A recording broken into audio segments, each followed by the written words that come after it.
Okay, we're going to do something a little back to the original game plan that we strayed so far from. One of the very baffling things to me is when somebody makes any sort of huge claim, and the huge claim that we saw was Janet Yellen, who is in charge of the Fed right now, said pretty much we're never going to see a major crash again, at least in the United States, so everybody chill. The way to interpret that is we're going to raise interest rates. That's something that really need to be happened. I don't want to get too terribly deep in these videos, but it also would be fair enough to just say it's expected. But to make a claim like that is pretty much to say that, well, the Titanic sunk, and we learned from that, so no boats will ever sink again. I don't think that anything in an sort of scarcity environment, which is what we live in, is there is just not enough resources, and some are worth more than others because of their amount. Until we have, some Star Trek replicators,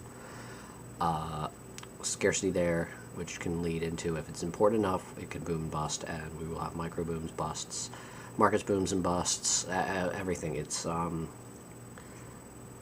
pretty much, it's an overstatement. We'll put it that way. It is an incredible overstatement, and I think what the whole point was to ease the fact that interest rates are going to go up and try to protect the gains the markets have had, as it's going to be a big investment shift. I don't really see anything other than that. I think it's a marketing scheme. We'll put it that way, which the Fed doing that, I know it's shocking, but it's really a marketing technique, and I think it's very unethical to take it that far. It's saying airbags do save lives. We know that. It's scientifically proven, but if you had the first car with airbags, to say no one will ever die in a car crash again, that's an equivalency. To say that, the chances are so low now of a massive crash, we're never going to see a Great Depression again. I'd still say that's overreaching. I don't want to get so doomsday. And the other thing, too, is we are tied into other countries that are in actually more peril, literal peril, than we are, which will affect us in a lot of ways since everybody trades.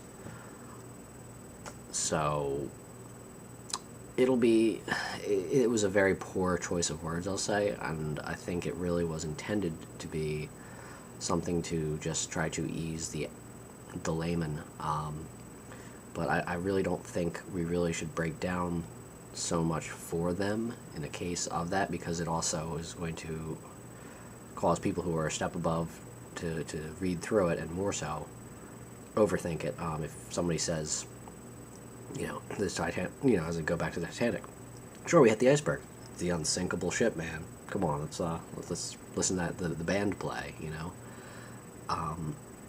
And I understand you want to try to sell yourself, you want to try to sell things, and you try to also want to make things not look as bad as they're going to be, because interest rates rising will have a lot of effects.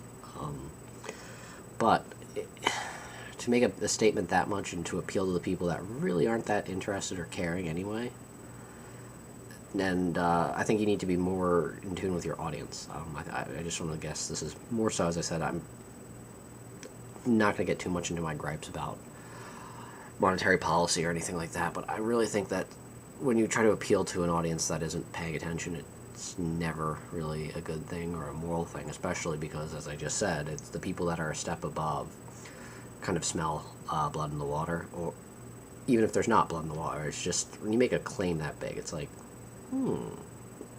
So I think it was just a poor choice of words, and I think it really was marketing. So interest rates are going to go up. That's my professional guess. So max out your credit cards, buy shit now. It'll be cool, because they're going to go up. You don't actually have to do any of that. That's probably a terrible idea to max your credit cards out. So there you go.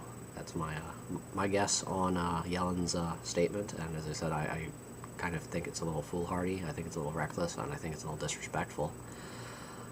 And arrogant would be another word, but I don't think it was done out of ignorance. I don't think that she or anybody else truly believes that. I think it was a confidence-based move to try to protect the runaway gains we've had in the stocks and commodities, etc., etc.